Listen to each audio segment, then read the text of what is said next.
2026 is shaping up to be a defining year for the Isle of Man, one that could set the tone for the decade ahead. With a general election on the horizon, a MONEYVAL visit on the calendar, and continuing pressures on the economy, housing, recruitment and regulation, it's a pivotal moment to ask, what kind of island do we want to be?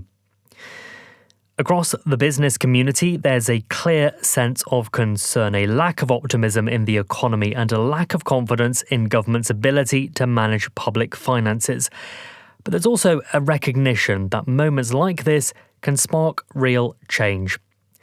The United Kingdom has already mapped out a bold 10-year vision with Invest 2035.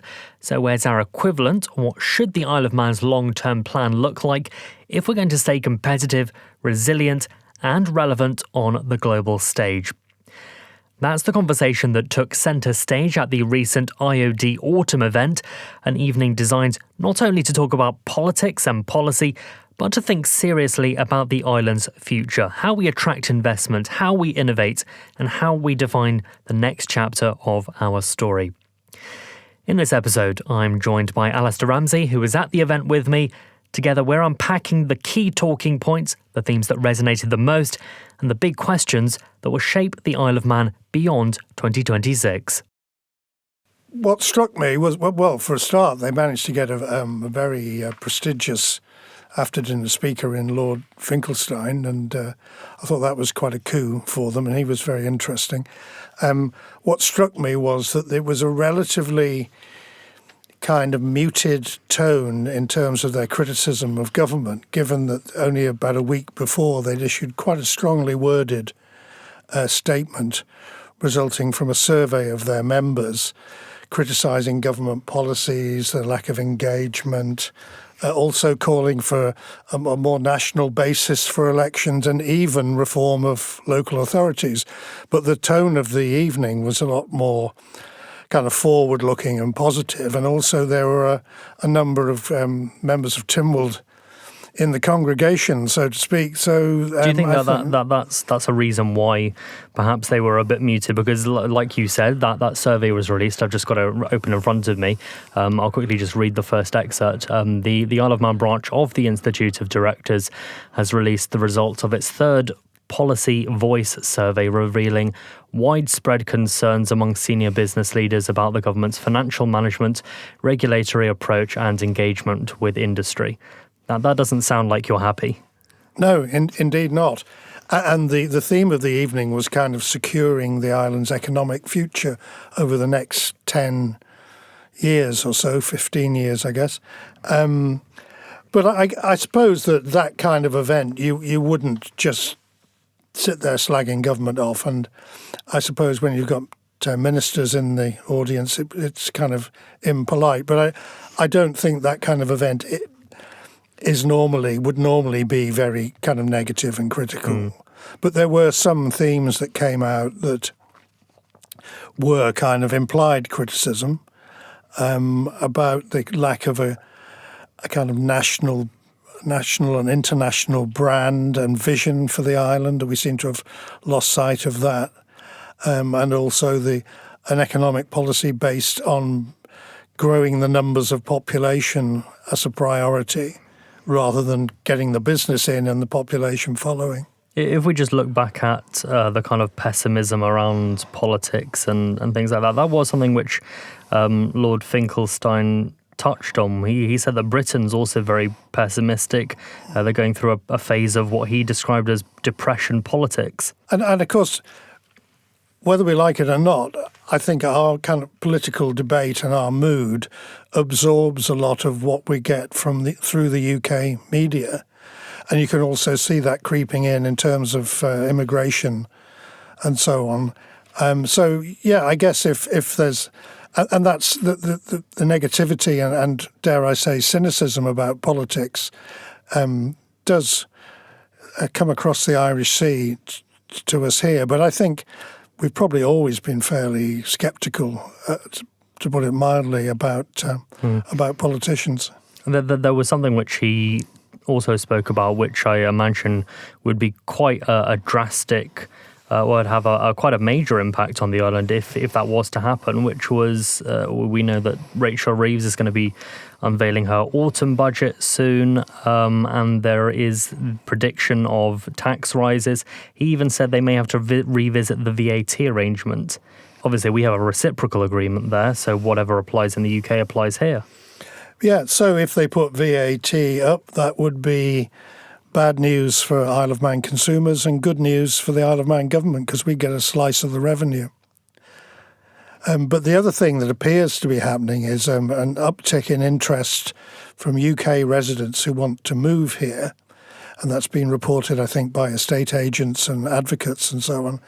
And that may be people worried about tax changes in the forthcoming budget. Mm.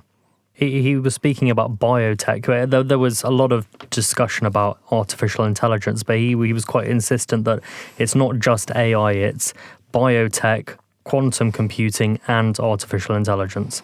Yes.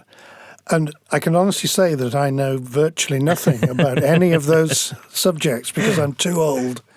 I know very little about quantum computers. But what I do know is that there's a big change already happening. And one of the panel, John Webster, former government economist over here, a man who knows his stuff, came up with an estimate of something like 18,000 jobs in the Isle of Man that could be at risk from AI. Well, that's half the workforce. So I think we need to know more about that. And it kind of plays into what happened at the government conference with their announcements about AI and so on. Do you think that 18,000 jobs are at risk of being wiped out, or do you think it's more the job titles will change? Because there's a saying, which I'll say now, artificial intelligence won't replace you, someone using artificial intelligence will. Yeah, maybe so. I really don't know enough about it, but I think we need a lot more information about this and how it will impact on the Isle of Man.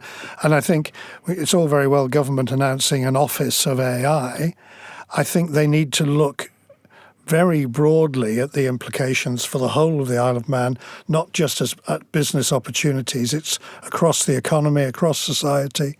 How would you cope if great swathes of people were made redundant over the next 5-10 years? It would throw into question the viability of the whole structure of government and welfare state. And one thing which I think it was Hannah Simon, she was talking about the biosphere, the kind of the climate. She was saying that AI uses an enormous amount of energy. Obviously, it does, but she thinks that AI will identify ways for itself to be sustainable. Probably, yes. Yeah. I mean, the thing that occurred to me was that if it does require lots of energy, then that's a further argument for taking the opportunity of the big offshore wind farm that's being offered by Ørsted, because they could supply apparently whatever energy we need. I'm sure, surely we're able to do a deal with them on that basis. Yeah, there was a lot of talk about kind of leaning into the biosphere more for the economic strategy. I think one of the quotes was sustainability is a core pillar. Lean into nature instead of decarbonisation. I think one of the problems, I was listening to stuff on the biosphere at the government conference, and I think one of the problems that they've never quite overcome is the language around biosphere. That doesn't really resonate with the person in the street, biosphere and all that kind of eco-language around it. What does biosphere even mean? Because people say biosphere to me, and I don't really know what factors that involves. I'm not entirely clear. No. And I know a lot of people believe passionately in it, and I think talking about the kind of national brand and international brand of the Isle of Man, biosphere kind of fills that space, I think. But it just, I think still a lot of people don't really get it. And I think maybe using some kind of different language, there's something very kind of it's a UNESCO thing. It's a very kind of international bodies type language. Because people talk about corporate jargon all the time, sustainability, that, circle back to, and I mean, it doesn't really mean anything. No, I think it may well mean something, but it's just a bit vague, and maybe we could do with just bottoming it out a bit. And I'm sure there are people who've been working very hard doing this for a very long time, and I can think of former colleagues in particular who would probably be dismayed to hear me saying these things. But I still think that a lot of people on the island don't get it. And if we're going to use it as an internal and external brand, and I'm sure it has the potential for that, it relates to the Isle of Man being a very special place, then I think we need to just flesh it out a bit. So I've just Googled the definition of biosphere. I'm going to read it to you. The biosphere is the part of Earth where living organisms exist and interact with the atmosphere, hydrosphere, and lithosphere. I don't know what a lithosphere is. That's a great slogan, isn't it? Very snappy. No, I think it, and I think it's interesting that a lot of the business people see the value in biosphere, and maybe they get it. Maybe they're more fluent in jargon than the ordinary person. I don't know. But that's the thing, because we hear about solar panels, we hear about decarbonising electricity, we hear about renewable energy very, very frequently. But people like Manx Utilities, when asked point blank, will things like the onshore wind turbines, will they actually save money from the unit of electricity? And they can't tell us. I have to declare an interest on that topic because I'm actually vehemently opposed to the current onshore wind proposal. So I'm not a kind of objective voice on that. Okay. Something which you'll probably be familiar with, they talked a lot about freedom to flourish. Yes, and that goes back to the whole branding exercise. I mean, that was, gosh, I can't even remember when that was, but it was a major exercise. Were you involved in any of that? Only around the periphery, really. Right. I knew people who were. And it was a very interesting exercise to establish the kind of the ethos of the Isle of Man. What is this place all about? What is it that makes it special for people who live here and businesses who may want to invest? This was our kind of national, international branding exercise. And the core of that was this expression, freedom to flourish, for individuals, for businesses. Has it become a bit of a cliche now? Because if you see it on Facebook regularly, people always, they set out some gripe they have, and then they go, freedom to flourish? I think not. Yes, whatever slogans government come up with will be used to attack them. I mean, anyone who can't get planning permission for their shed, it's, freedom to flourish, question mark. But it was an interesting exercise, and the problem was that having established that concept, I don't think they really ever followed it through. And the politicians were just quite happy to have a slogan that they could repeat without actually then living that concept and seeing how it could actually be developed in terms of policies and so on. It's almost like in the UK, whenever there's a general election, they have like a manifesto kind of catchphrase per se, which almost defines what their whole campaign's about. This is almost like that, isn't it? It's on a national basis. But it was an interesting exercise, and because we don't have much of that in the island, we don't have political parties, we don't have a political party system, so we're not used to politicians encapsulating their values and their vision in simple phrases. It'd be very interesting if they attempted to do that, I think. When we spoke to Lord Finkelstein, we spoke about his impression of political parties. He seems to think that no political parties and independence is the ideal. What do you reckon on that? I think he was highlighting the positives in the Isle of Man because he was a distinguished visitor and he was being polite. And I think his points were very interesting in that a lack of parties gives you a kind of greater freedom, that you can disagree openly and then come to some kind of consensus. And that also, as he said, you can admit your mistakes. It was something that parties can't do. So the lack of that rigidity, I think, is something that he was highlighting. That doesn't mean, in my view, that we haven't got fundamental problems with our system in terms of accountability, collective accountability of politicians, and the public mandate on which they operate. Because although parties don't acknowledge they're wrong, we know that Tynwald members have these private briefings where they might be able to agree that they were wrong in private, but in Tynwald and Keys, they don't say that they were wrong. Not very often, and it's going to be very interesting that the economic strategy, which was launched to great fanfare only 3 years ago, now appears going to be getting completely overhauled in the light of AI, something that you would have thought that the experts could have foreseen when they drew up the original economic strategy. So that's an economic strategy based on growing the working population. Now, in the face of a technology that's threatening to reduce very seriously the number of jobs, and we've heard an estimate of as much as 18,000 jobs, that doesn't really seem tenable. So my argument, my question would be, in terms of being candid with people, will the government make it clear that they are changing that quite radically now? Are they going to drop those targets? Will they admit that actually they took a bit of a wrong turn with that?